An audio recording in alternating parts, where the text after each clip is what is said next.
शुक्रिया vice chairman साहब। कोई भाषण की शक्ल में नहीं है, एक शोक संतप्त गणतंत्र के एक अदना नागरिक समझिए या एक जनप्रतिनिधि समझिए, उसकी ओर से कुछ बातें कही जा रही हैं। और सबसे पहले माफीनामा उन तमाम लोगों को जिनकी मौत को भी हम एक्नॉलेज नहीं कर रहे हैं, जो हम जान ही रहे हैं कि वो मारे गए। तो ये माफीनामा सर सिर्फ मेरा नहीं है। मैं इसलिए ये बात कह रहा हूं कि मई के महीने में मैंने 6 आर्टिकल लिखे। संसद चल नहीं रही थी, कहां अपनी शिकायत ले जाते, किससे कहते।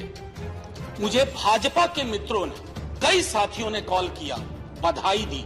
मैं उनका भी एहतराम करता हूं और कहता हूं कि ये भरोसा इस सदन का है कि हम सबको एक साझा माफीनामा उन लोगों के नाम भेजना चाहिए जिनकी लाशें गंगा में तैर रही थी। किसी ने कह दिया ये, किसी ने कह दिया वो। सर दूसरी चीज, मैंने कल सेक्रेटरी जनरल साहब से बात करने की कोशिश की, बाकी जगह पे किसी 2 सत्र के बीच में सर 50 लोगों की ऑबिचुअरी आज तक कभी नहीं हुई संसदीय इतिहास में। राजीव सातव की उम्र थी जाने की इस दुनिया से। रघुनाथ महापात्रा जब मिलते थे गले लगाते थे, बोलते थे जय जगन्नाथ। अचानक में वो नहीं है। ये पीड़ा व्यक्तिगत है, आंकड़ा मैं नहीं कहना चाहता हूं, मेरा आंकड़ा, तुम्हारा आंकड़ा, अपनी पीड़ा में आंकड़ा ढूंढिए। एक व्यक्ति नहीं है इस देश में, इस सदन में, सदन के बाहर, उस सदन में जो ये कहे कि उसने किसी जानने वाले को ना खोया हो। सर पीड़ा कह सकता हूं।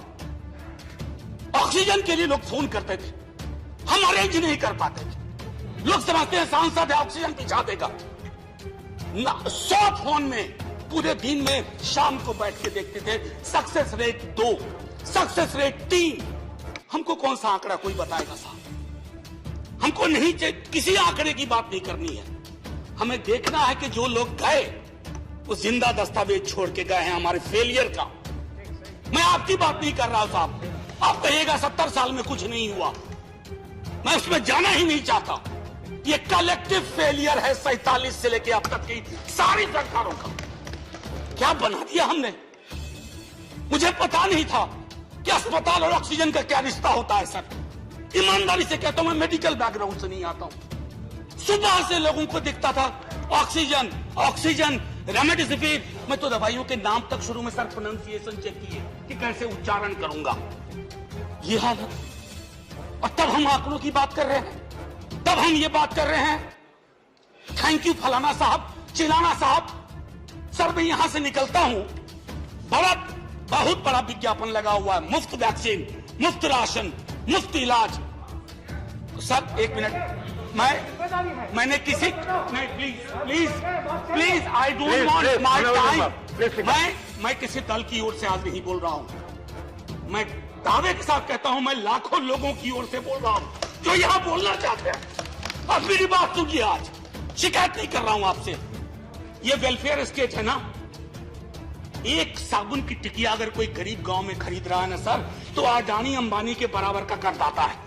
आप उसको कह रहे हो मुफ्त वैक्सीन, मुफ्त इलाज, मुफ्त राशन। नहीं साहब, कुछ मुफ्त नहीं है, उसका स्टेट है, इस वेलफेयर स्टेट का कमिटमेंट है। उसको आप डिनाइग्रेट मत करिए, डेमोनाइज मत करिए, उसे बौना मत बनाइए। ये आग्रह है मेरा। सर मैं इससे पहले की कुछ और बातें कहूं, मेरे पास अभी वक्त है। सर इस कोरोना को मैं भी मानता हूं, मेरे पूर्व के वक्ता कुछ कह रहे थे, ये चैलेंज है हमारे लिए सर। बहुत बड़ी बड़ी बातें नए कानून की हो रही है। राइट टू हेल्थ की बात क्यों नहीं करते हम लोग? राइट टू हेल्थ, स्वास्थ्य का अधिकार, उसमें कोई किंतु परंतु लेकिन परंच नहीं, सीधे तौर पे स्वास्थ्य का अधिकार constitutionally guaranteed. Right to life के साथ लिंक करिए। किसी अस्पताल की मजाल नहीं होगी कि वो उस खिलवाड़ कर पाए उस राइट टू लाइफ का। करना नहीं चाहते। राइट टू वर्क, उस पर काम करिए। पॉपुलेशन को लेकर के बहुत बातें हो रही हैं साहब, डेमोग्राफी को डेमोग्राफर्स को छोड़ दीजिए, बड़ा संश्लिष्ट विज्ञान है, लेकिन ये हम कर सकते हैं इस सदन और उस सदन में। Right to life, right to work पर लेजिस्लेशन लाइए ताकि कोई आपदा आए। अभी तो हमारे लीडर ऑफ हाउस नहीं है, नए बने हैं। उनसे मैं कहता, जब वो रेल मंत्री थे, हॉस्पिटैलिटी सेक्टर के लोगों को निकाल दिया गया इसी कोरोना काल में। मैंने लगातार आवाज उठाई, कोई सुनने वाला नहीं है सर, कोई नहीं सुन रहा। अगर आप सांसद की नहीं सुन रहे हैं तो जो छोटे अदना संविदा वाले नौकरी से निकाले गए उसकी कौन सुनेगा सर। एक और अद्भुत चीज हुई इसी कोरोना के दौरान, माननीय उपसभापति महोदय, जब हाहाकार मचा हुआ था हॉस्पिटल के लिए, आईसीयू बेड्स के लिए,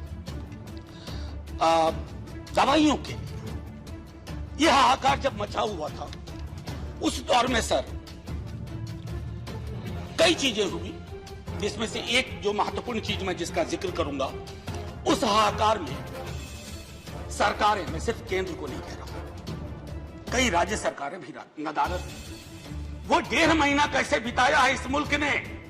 हमारे सदन के कोई लोग बड़ी मुश्किल से बच के आए हैं, मैं नाम नहीं लूंगा। पूरे देश ने वो वक्त कैसे बिताया है, नाइटमेयर की तरह लगता है सर, डरावना लगता है।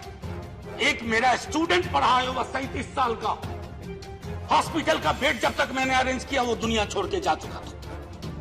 मैं इसलिए बार बार इसको किए इसलिए ये कह रहा हूं कि इसमें व्यक्तिगत पीड़ा को ढूंढिए, तब हम इसका निदान ढूंढ पाएंगे।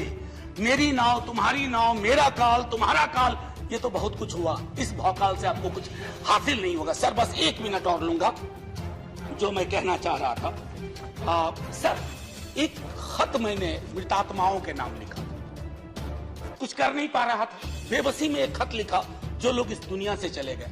उसमें कुछ मैंने सलाह दी थी सर सरकार से, और ये जो उस बीच में कहा गया कि सरकारें फेल नहीं की, सिस्टम फेल कर गया। अरे साहब ये सिस्टम कौन क्या है? बचपन से सुनते थे कि सिस्टम के पीछे व्यक्ति होता है, सिस्टम के पीछे एक संरचना होती है। अगर वो सिस्टम फेल किया है, चाहे दिल्ली में या किसी गांव की गलियों में, तो वहां की सरकारें फेल गई। सिस्टम का नाम इसे मत दीजिए, क्योंकि यही वो सिस्टम बनाते हैं। धन्यवाद। और आप बस आखिरी टिप्पणी करने दीजिए। प्रोफेसर धन्यवाद, आपको ज्यादा टाइम दे चुका हूं मैंने। सर बस 10 सेकंड लूंगा। आज जय हिंद बोलने में भी वो खुलूस नहीं आ रहा है जो आम दिनों में हुआ करता है। मैं सिर्फ इतना आपसे आपके माध्यम से कहना चाहता हूं, मैंने एक शिकायत नहीं की सर, किसी से नहीं। किससे शिकायत करें? आहत हूं, जगाना चाहता हूं स्वयं को भी आपको भी, क्योंकि अगर गंगा में तैरती लाशें, सर जिंदगी में डिग्निटी चाहिए, मौत में उससे बड़ी डिग्निटी चाहिए। हमने अनडिग्निफाइड डेथ को विटनेस किया है, और अगर हमने इसको दुरुस्त नहीं किया सर, आने वाली सदियां माफ नहीं करेगी। आप बड़े बड़े इश्तेहार छपवाओ, अखबारों के 4 पन्ने रंग दो, फलाना थैंक यू सर, इतिहास को थैंक यू कहने का मौका मिलना चाहिए। धन्यवाद। जय हिंद सर। अगर मेरी बात से फिर भी किसी को कष्ट पहुंचा हो, मैं उन्हीं लाखों लोगों के धन्यवाद डेड बॉडी के बिहाफ पे आपसे माफी मांगता हूं। जय हिंद। धन्यवाद। Next speaker is Sanjay.